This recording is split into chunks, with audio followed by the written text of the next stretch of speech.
Thank you, Peter, also for hosting this incredible event and giving me the opportunity to close it.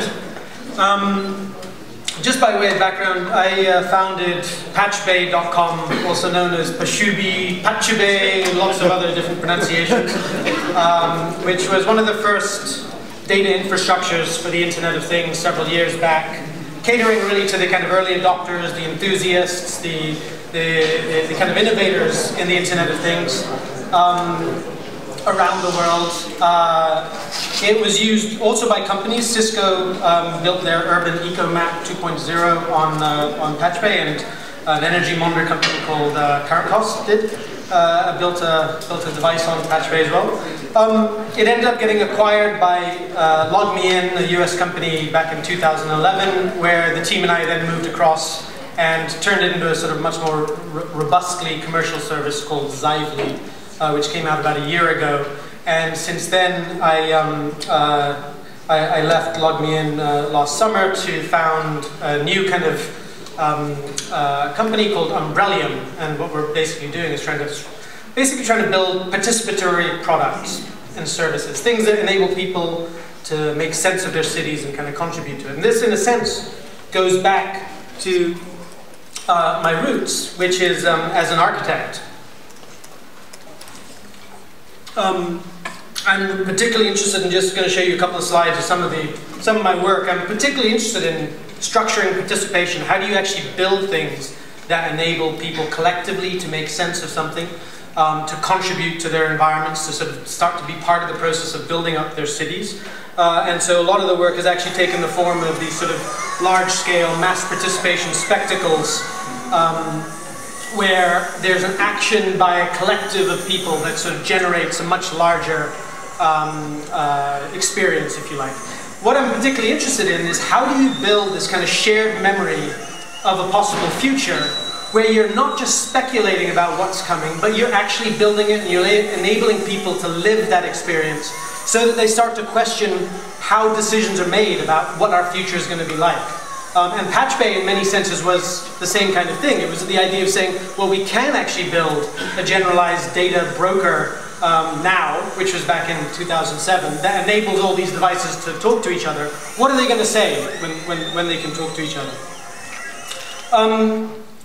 But today, what I wanted to do is kind of finish the day by talking about the data that is generated by all these devices and experiences that we've been hearing about today, which has been wonderful.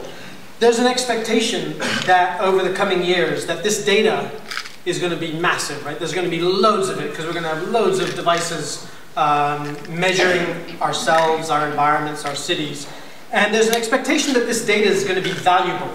And I say that in a very kind of traditional sense, because there's even funding companies that are looking at data as an asset class, something that you can invest in. And the idea of value in data, one of the paradigms that's actually kind of often proposed is this idea that data somehow leads to information, information leads to knowledge, and knowledge leads to wisdom. And this is kind of the paradigm that's supposed to give big data a real sort of, it's a kind of rallying cry of big data, if you like. And so the big data paradigm kind of assumes that from data we can get insight on our world, and that it can kind of help us make sense of it. Now, I'm a little bit skeptical of that. I'm skeptical of this idea that big data itself is essential to making meaning. And so I want to look critically at that for a little bit, and also to talk about and to kind of consider the alternative perspective, if you like, which is the one that I would like to pursue, which essentially looks back at how do we make meaning? How do we as people make meaning? And I just want to start off with this, asking you to sort of think about, how do you make sense of a person that you meet?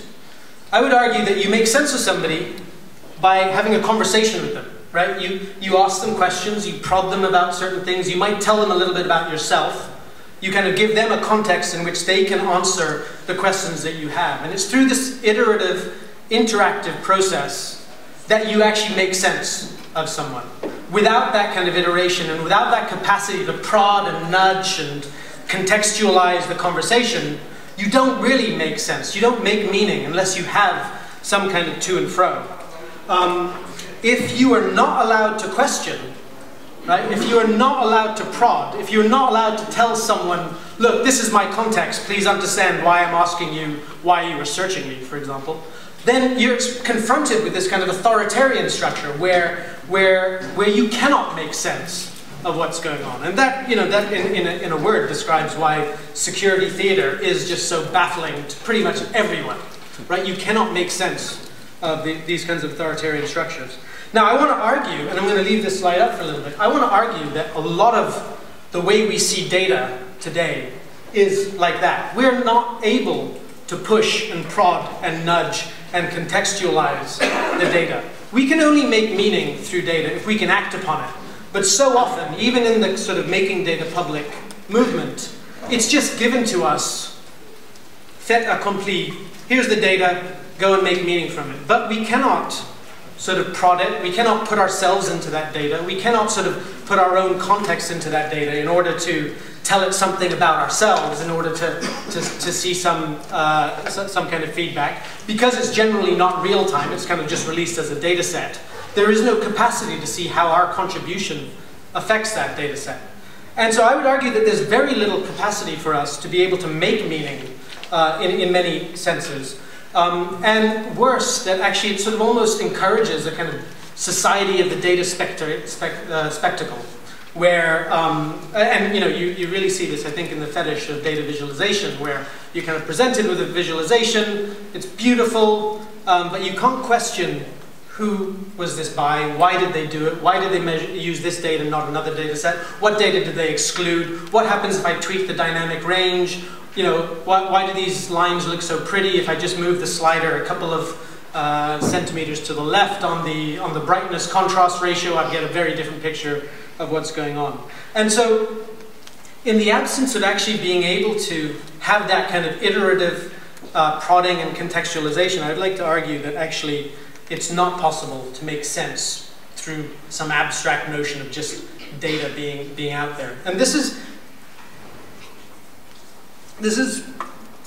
you know, I have to explain that this comes from my perspective that I don't believe that data is just out there waiting for us to kind of collect, that there are sort of things out there that we need to measure, that we got to just put a sensor out there and kind of capture it like a butterfly net. Data is crafted by somebody, right? It's curated and collated by somebody. They measure this, not that. They measure here, not there. They have a particular hypothesis. They have a particular reason. They have a particular methodology. They have a particular kind of intention to measuring something. And it's important to be able to understand that in this context, no data is neutral.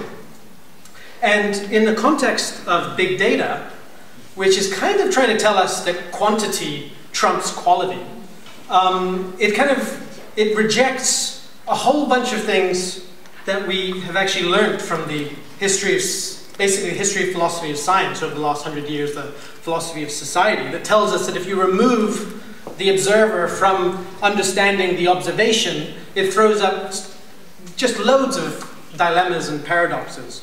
And so, where big data tells us that actually you amass enough data that the authorship biases cancel out, what you end up doing is you sort of confuse correlation and causation, and you actually do, you kind of revert to this 18th century perspective of the idea that, oh, if we just knew, if we were just able to measure the world at a finer grain, we'd be able to know it better, we'd be able to control it, we'd be able to finally sort of supersede the sort of God figure that has been controlling our universe. And I find this very ironic that we're kind of going back to this 18th century positivist linear causality model when we start to think about the sort of parameters that are informing our environment. And so this is where the canary comes into it. So, you know, canaries that at a certain point were taken down into coal mines, they were answering one question, really, which was, is the coal mine safe? Right? If the canary dies, it's not safe. If the canary lives, it's safe. It's essentially a kind of one-bit sensor, if you like. It could have been an 8-bit sensor, progressive sort of measurements of death, but really it was it was simply a concern of whether this canary was dead or not. That was the question it was trying to answer. The canary cannot tell you anything about whether the cause of death was too much methane or carbon monoxide. The canary cannot tell you anything about the qualitative aspects of the coal mine. You know, is it damp? Is it dark? Is it cool? The canary can't tell you anything about the coal miners, the camaraderie, the rivalries that they had between themselves, the way that they perceived the coal mine. It can't even tell you anything, of course, about the political decision to use coal versus nuclear. And the point is that the canary, that single sensor, if you like, has nothing to do with the multivalence of the complexity, the actual on-the-ground situation. But big data would tell us that if we had more canaries, we would understand more. We'd be able to have more insight into what was going on there. And that's because in big data you kind of say, well, the original question doesn't matter because we're going to find the answers to questions we didn't even know once we have enough data. We're going to be able to tell something that we didn't even know we had to look for. And I just find this an absolute fallacy, and it's particularly problematic because you start to look at the world through the big data lens as a set of problems that need to be solved. And if we just had enough data, if we just had enough canaries, we'd be able to figure out what the problems are so that we could solve them. And what this leads to, of course, is an abdication of responsibility, I would say.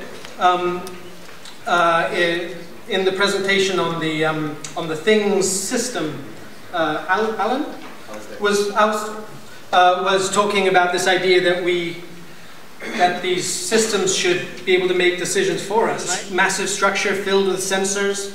But essentially, it was a project in which I created a modular system of carbon fiber, sensors, balloons, that members of the public, that means like ordinary people, could actually take this thing and start to assemble it, inflate it, and grow it into a structure 15 stories tall.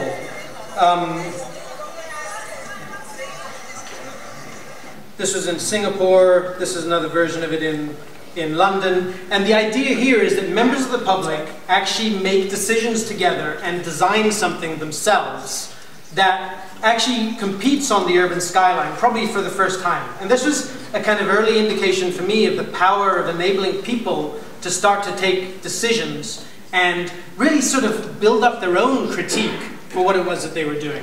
From the perspective of us, and I imagine that many of us in this room are designers, this might just seem like pretty pattern making. But from the perspective of people themselves, this idea of actually building something that was at the scale of skyscrapers was actually quite a novel prospect. One of my favorite blog posts after this thing was something where somebody actually wrote, hey, and had a photograph of this thing and said, hey, that's my baby up there. They'd kind of felt as though this thing was theirs. There was no reference to it being an art or architecture project or anything like that. So that was just something that kind of got me on this kind of road to thinking about how do people themselves make meaning. And I think it starts with the idea of them actually making something themselves. But just getting on to data more specifically here, this is a sort of an air quality monitoring system. They are installed in cities around the world. These sensors are usually positioned at a height of about 3, 4, 5 meters off the ground and evenly spread over the city. And the idea here is that you don't want the sensors very low down because the pollution tends to pool and create sort of maxima that throw off the sort of average reading. And you want them evenly distributed through the city so that you can build up a map that shows which neighborhoods have good or bad air quality. There's a bunch of problems with this. First, as a human being, to experience the same thing that the sensor is measuring on my behalf, I'd have to be at the height of the trees, right? I'd have to actually be 4 or 5 meters off the ground to experience the thing that is effectively acting as a proxy to me. Second, I'm probably interested in those maxima where the pollution is pooling, because that's where I'm pushing a child through little puddles of pollution. The other problem, though, is that these maps that come out of the scientists or the local government's desire to make air quality maps actually are pointless from the perspective of a citizen. I can't decide to move my flat just because I live in a neighborhood with bad air quality. Most of us don't have that financial liquidity. I can't act upon that data because if I was to do something to try and improve air quality, for example, plant peace lilies or to stop driving my car, that wouldn't even register on this map, which is there really in this kind of evenly distributed sensor network across the city. And so there's no incentive for me to do anything about the phenomena that this network is measuring. And I would argue that in many cases, almost all cases, when somebody else is doing the measuring on your behalf, you do not have an incentive to in any way improve the situation that is being measured on your behalf. I want to show just a couple of slides from a workshop that Natalie Jeremijenko and I did in Barcelona, because we were interested in this, the qualities of air, not in the singular air quality, but in the qualities of air. And we had the participants go around a particular part of Barcelona and with white handkerchiefs wipe off the horizontal surfaces every meter or so and evaluate collectively the grayscale content of every single one of those samples, so that it becomes a process of conversation around the thing that's being measured. Turns out that the eye is actually the best grayscale detector that we have. And the collective meaning making that goes on when people are actually looking at a handkerchief that's been wiped in gray contributes to their understanding. And then, because it can be applied back to sort of the sort of traditional visualization techniques. But this becomes more a record of the stories that they built up as they were walking around the streets and discovering at a scale of 1 meter how the air was actually moving around the streets. They actually went on to do, this was at IAC in Barcelona. They went on to do some experiments around the school with ribbons. Again, a kind of low-tech approach to trying to make sense of the indoor air quality, because they were concerned about the Fab Lab that was there that was generating a lot of potentially nauseous fumes. And so they put ribbons all over the building and started studying how the air was actually flowing through the building. They even did stuff on the facade. You might call this sort of cross-dressing the building. And through the process of actually working with the thing that they were concerned with, which is the air, they actually were able to build up an intuition and a deeper understanding of how air moves around the building than they would have been able to if somebody had just given them a data set of the airflow through the building. And so they were able to propose, and they actually did, instead of needing to sort of bring in sort of expensive filters or anything, they discovered that if you open this window, close that door, close that window, and open that door down the corridor, actually you can generate pretty high airflow without needing any sort of expensive equipment. And so it was this kind of, this idea of actually measuring themselves that enabled them to have that intuition and understanding, the really deep understanding of the phenomenon in order to actually make a difference. So they were able to make meaning by being able to act on the data that they were collecting. And what's going on here is that the measurement becomes important, not the data, right? And that's why I often say that it's not so much about making data public as it is about the public making the data, because that is the process through which people start to make meaning. Which brings me on to this idea of making meaning with others. In other words, going through processes in which your decisions and your questions are framed within the context of other people. And here I will just sort of mention a little bit about Patch Bay, which, at the time it handled data from all sorts of things, from energy monitors to soil moisture to air quality to, there were ships and what have you. But it kind of, a sort of crystallizing moment came in the days following the radiation crisis in Japan. Now the government was not able to release data as quickly as people wanted to have it. The citizens wanted to know what was going on with radiation around the country. And a number of the people from the Japanese Patch Bay community, particularly Shigeru Kobayashi, but also several others, started developing tutorials for how to connect up this Geiger counter to Patch Bay to make that data available, or some other Geiger counter to Patch Bay and make that data available. Marianne Steinbach, who's actually based in Germany, took the government data sets and cracked them open, because at the time they were being released in PDF format once per day, and started pushing the data to Patch Bay, so that within a couple of weeks of the crisis, while the government was still struggling just to get anything out there, there were suddenly about 2,000 feeds across the country, some of which were updating once per second. Now, there was a criticism that went on at the time, of course, by some of the sort of so-called data scientists that, this was dirty data, that people were using all sorts of different devices to measure what was going on, that there was no kind of calibration going on between people using nanogray as a unit or microsieverts as a unit. But I think they fundamentally misunderstood the process that was going on here, which was a collective sense-making exercise, really, of people expressing a concern about something, wanting to measure something, and really only caring whether that number went up or down. They were not in it to try and build a beautiful, sort of calibrated, evenly distributed sensor network map of the country. They just wanted to know, is something going to happen that that I need to make a decision on? And so what came next actually became the most interesting to me, which was all of the applications that were built on top of that data.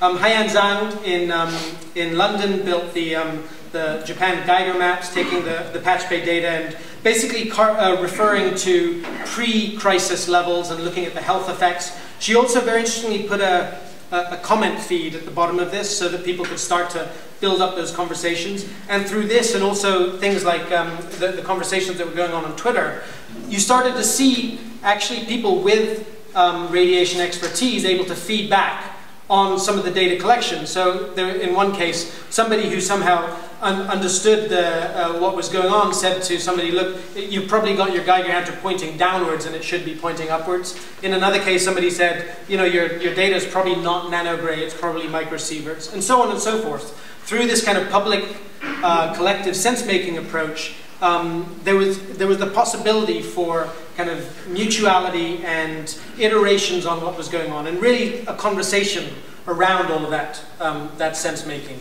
There were a number of other sort of visualization tools for looking at the trend of data over time, where it was peaking. There was the Winds of Fukushima Android app, which took the wind direction and the radiation levels in order to predict where the radiation would peak next, and so on and so forth. There were things like there was the SMS alert that you could put on your neighbor's radiation monitor. There was a form where you could upload the radiation data if you didn't actually have one that could be wired into the internet, etc., etc.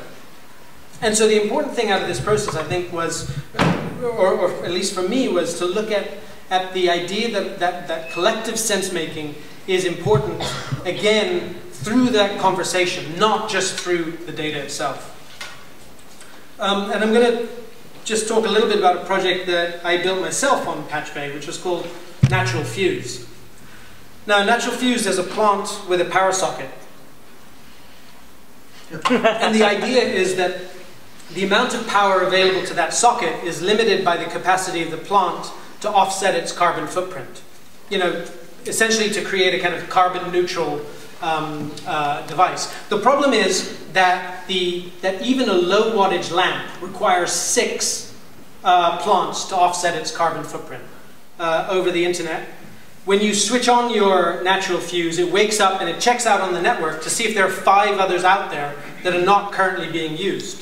And so long as there are enough plants out there not currently being used to offset energy, then you can safely borrow the carbon sequestration capacity of the community, and the community as a whole still retains a neutral carbon footprint.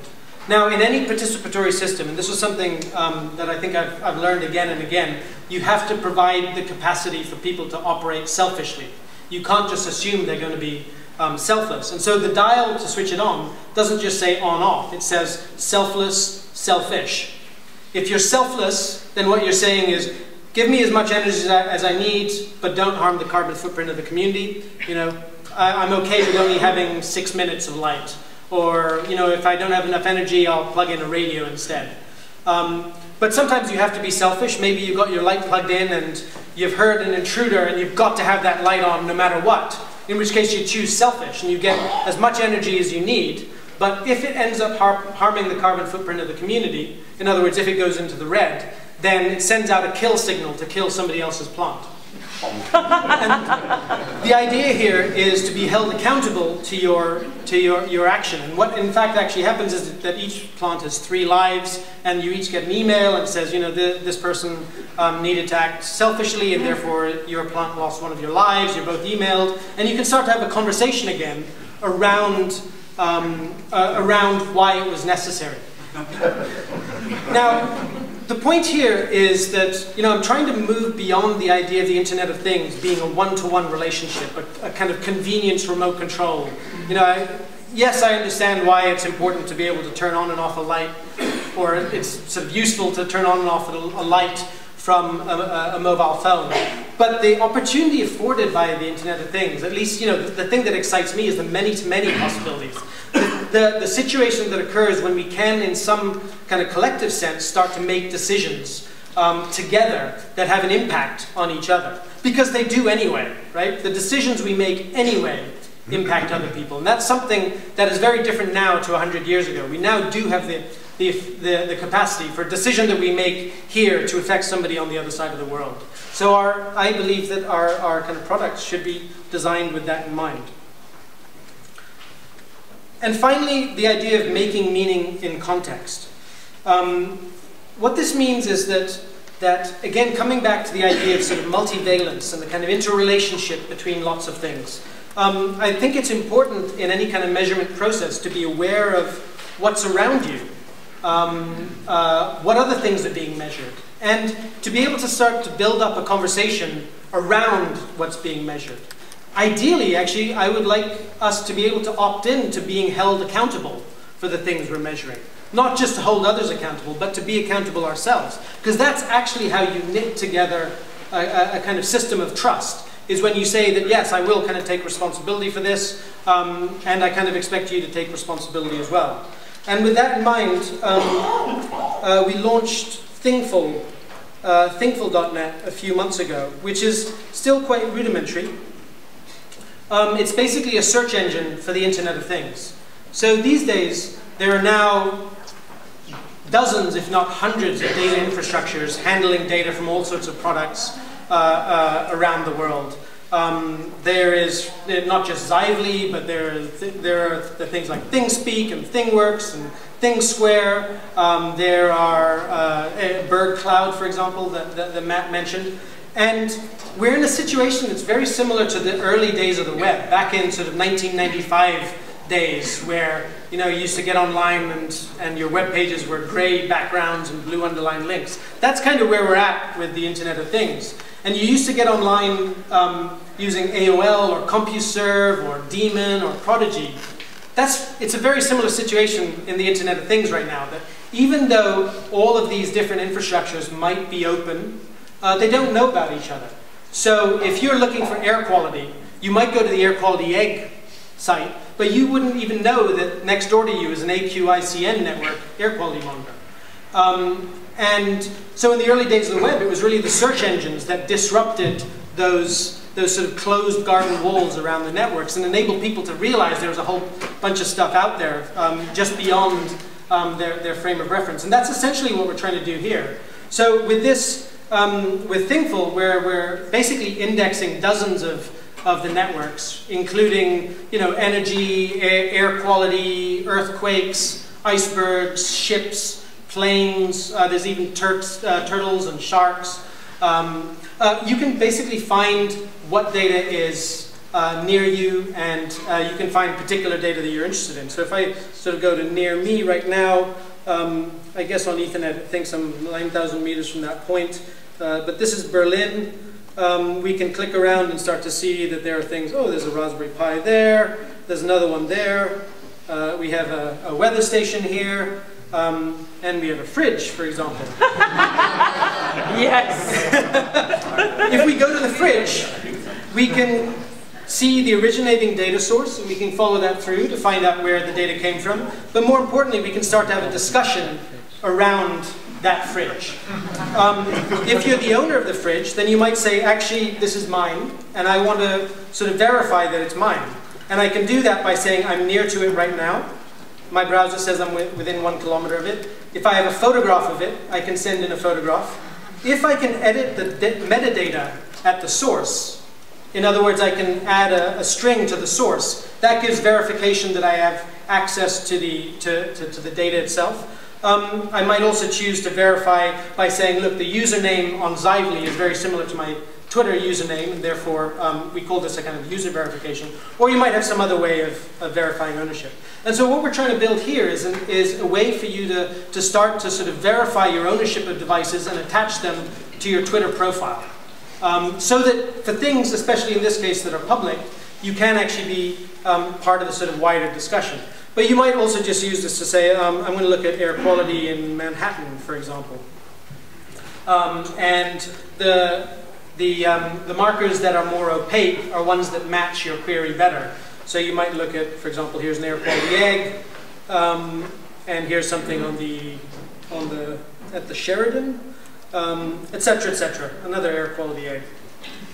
So the idea behind Thinkful really is to build out a discoverability engine that indexes across all the networks and that enables people to start to structure conversations and, more importantly, decisions around all of these devices. At the moment, it's based on public data, but I think what we'd be interested to do would be to start to look at private data. This is not about cracking it all open and making it public, but how do you discover stuff that is private, where maybe you would be willing to make certain aspects of that data available if you got something in return. So that's part of the sort of longer-term vision. So I just want to close with this image, which is from a workshop I taught in Pakistan with Rob van Kranenburg. Making meaning is complex, right? It's not something that should be simplified. I don't believe in this idea that we should simplify and create these sort of seamless experiences for people that actually obscure what's going on. I really loved what Matt said in the last presentation about leaving the wires dangling out the end so that we can figure out what comes next. Because I think it's really important to, especially as designers, not to assume that people are not capable of making sense. Actually, the one thing that human beings are really good at is making sense, right? Making sense of complex phenomena. So let's not abdicate our responsibility to our devices to make sense for us. Thank you.